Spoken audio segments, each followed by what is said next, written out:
Hello, my name is Benjamin Hart. I'm an American attorney and the managing director of Integrity Legal here in Bangkok, Thailand.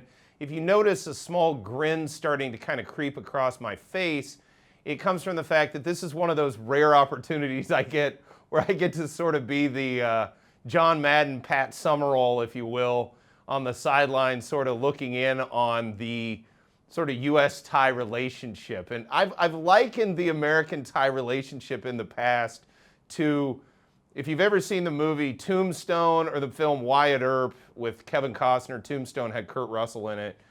You know, I think those films both came out in the same year. It was back when studios used to kind of copy each other, and oftentimes they'd make sort of very overlapping sort of genre pieces and things in the same year. And both of those films are great for very different reasons. I know many people kind of prefer Tombstone. For a variety of reasons, I do like that film. It's sort of more of almost kind of an action movie, whereas Wyatt Earp is really sort of a biopic. And it's far longer and sweeping, too. It goes back to his origination as a lawman in Kansas, particularly Dodge City, and who he met up with there, and then he ends up in Tombstone. But not to digress too much, the reason I bring this up is because I've often likened the US-Thai relationship to the relationship between Wyatt Earp and Doc Holliday.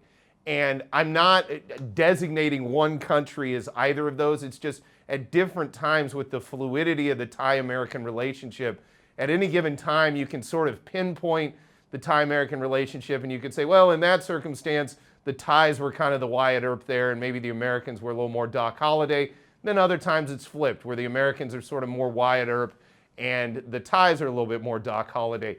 But drilling even deeper down into it than even that dynamic is, it really is a close relationship. And I don't think people really fully understand this, especially Americans, because the diplomatic relationship is, I believe at this point now, 200 years old.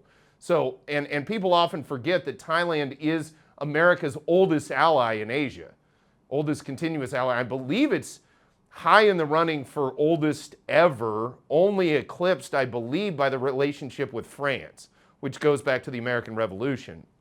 But, you know, again, 200 years and 190 years we've had a treaty relationship. The latest iteration being the US-Thai Treaty of Amity, ratified in 1966 and still ongoing today. It's still in force and effect today. Again, this is really important to sort of understand, because America and Thailand have almost like a brotherly relationship, for lack of a better term. And when I mean that, I say that sort of encompassing the full spectrum of everything that could entail. What do I mean? Well, it's not just, how do we say, oh, we have a diplomatic relationship. No. You know, Thais and Americans, and I'll get into it when we drill into this article here real quick, but they kind of say things to each other that you would say only to like your closest of friends or family. And sometimes it's said very politely, but if you know how to read between the lines, I just get a kick out of it sometimes. I think the alliance is great. If you can't tell, I got my little Thai America pin here. You know, I was born in America, and I naturalized to Thai citizenship some 6.5 years ago. So, you know, obviously I have the fervor of the cheerleader here as, you know, somebody who loves the alliance. But every once in a while you see these little things that I just kind of get a giggle out of it. So let me get into this. I thought of making this video after reading a recent article from world.thaipbs.or.th. That's Thai PBS World. Article is titled, Thai PM Discusses Flooding with U.S. Secretary of State in Vientiane. So that's in Laos. There was recently a big summit for ASEAN up there. I believe Secretary of State Blinken sort of flew in to interact with some of the parties in that summit. Now, full disclosure here, I want to be very clear where my biases are at. I imagine Blinken and I probably don't see eye to eye on much in terms of like politics, especially domestic American politics. I expect we probably see eye to eye on a few things with regard to foreign policy, but I expect there's a lot of things we don't see eye to eye on there as well. That said, I have a personal soft spot for Antony Blinken, and let me explain why. Right after the change of administrations from Trump into the current administration, you know, America and Thailand were working out the reaffirmation of our treaty relationship, and I got a little worried. I was like, wow, in the sort of the shuffle, if you will, of the change of administrations, are the Americans going to show up and do this right? Because to my mind, and I think to many, especially here in Thailand and those sort of in the know, if you will, in American foreign policy circles, as well as sort of American Thailand watchers, whatever you want to call it, American expats here in Thailand, the alliance is important. And I can see where in the hustle bustle of American politics, it might not be seen in the same perspective as it is by us out here.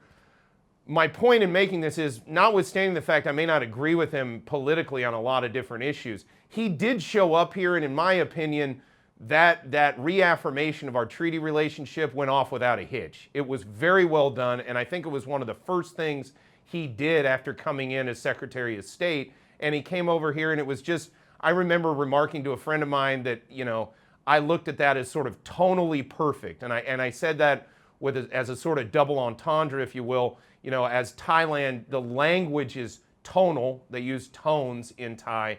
And then on top of it, the sort of tone of the proceedings was also, it was just perfect. It was well done. And, he was the one that did that. He came out here and did that. So, I have a little bit of personal soft spot with respect to Mr. Blinken, just on a personal level. That said, I think this interchange between Paetongtarn, the Prime Minister here in Thailand, and Mr. Blinken is just something I got a giggle out of. Let me get into it here. Again, Thai PBS World article is titled, Thai PM discusses flooding with U.S. Secretary of State in Wen Chin. Quoting Secretary Blinken, quote, whether it's dealing with climate change, the clean energy transition, in all of these areas, the partnership that we have is really designed to produce results for our people, and that's what we're determined to do. First off, let's be clear.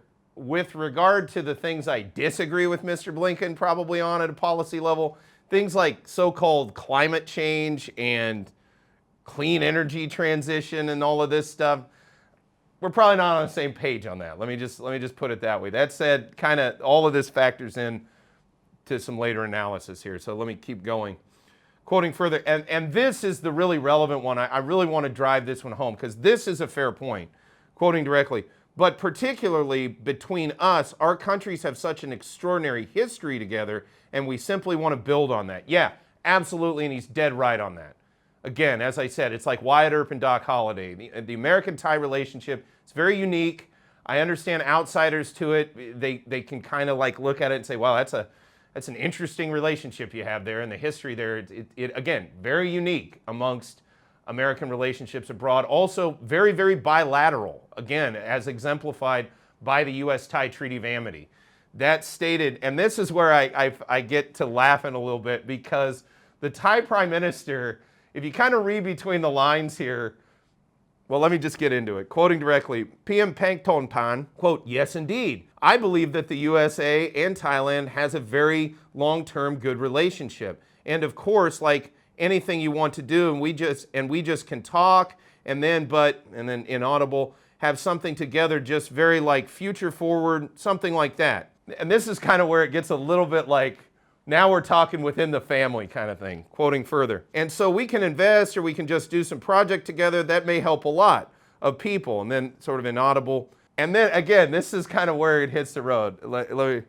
The problem right now is that Thailand is facing the main problem that we have, that we like in the country. So the north of Thailand is flooding every day.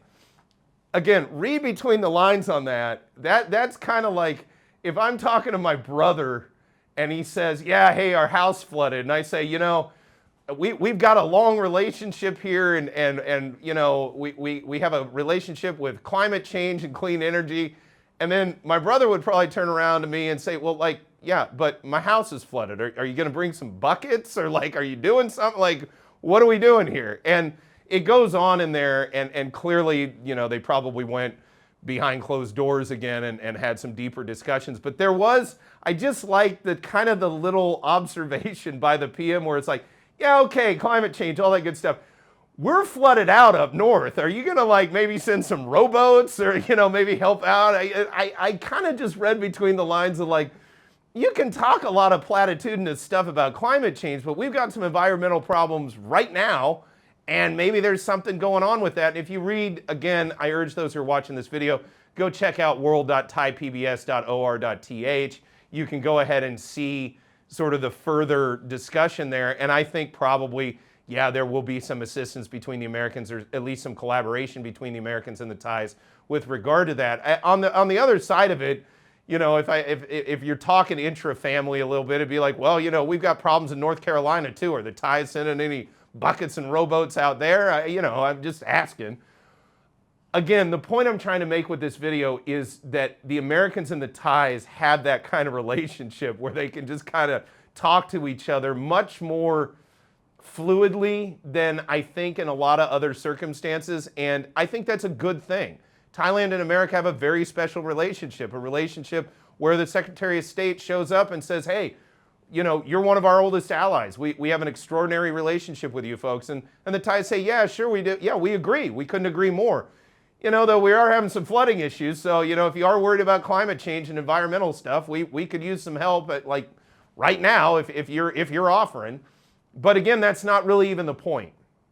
The point of this is that there's the relationship between the Thais and the Americans that exists, that they can talk in this very, how would I even put it? Not loose, not carefree, but just, it doesn't have to be in such a stilted, diplomatic, dialogue type manner. And overall, I think that's a good thing.